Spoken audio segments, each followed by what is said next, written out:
ഗുരുവായൂർ പോകുന്ന ഭക്തർക്ക് കുടുംബശ്രീയുടെ ജനകീയ ഹോട്ടലിൽ എങ്ങനെ ഭക്ഷണം കഴിക്കാം. വെറും 30 രൂപയാണ്.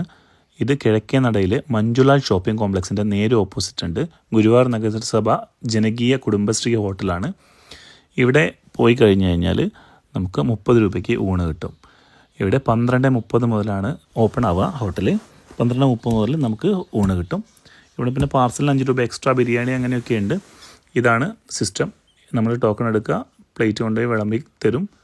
പിന്നെ ഒരു ഉപ്പേരി, ഒരു അച്ചാർ, ഒരു കറിയുണ്ട്. ഇതൊക്കെ ഇവിടെ തന്നെ ഉണ്ടാക്കുന്ന ആണ്, അച്ചാർ ഉപ്പേരിയൊക്കെ. പിന്നെ നമുക്ക് എക്സ്ട്രാ സാധനങ്ങൾ വേണമെങ്കിൽ, അതായത് ബീഫ്, ചിക്കന്, ഫിഷൊക്കെ വേണമെങ്കിൽ എക്സ്ട്രാ പൈസ കൊടുത്താൽ മതി. പിന്നെ നമുക്ക് ഇത്രയും ആളുകൾക്ക് ഇരുന്ന് കഴിക്കാനുള്ള സൗകര്യമുണ്ട്. പാർസലൊക്കെ കിട്ടും. നല്ല സർവീസാണ്. ബിരിയാണി നല്ല ടേസ്റ്റാണ്. ഞാൻ ബിരിയാണി ആയിരുന്നു കഴിച്ചത്. 100 രൂപയാണ്. പാർസലിന് 5 രൂപ എക്സ്ട്രാ കൊടുത്താൽ പാർസലും കിട്ടും. അപ്പോൾ പോയി ഒന്ന് ട്രൈ ചെയ്യുക. മസ്റ്റ് ട്രൈ ആണ്. നല്ല ഫുഡാണ്. ഹോംലി ടൈപ്പ് ഫുഡാണ്.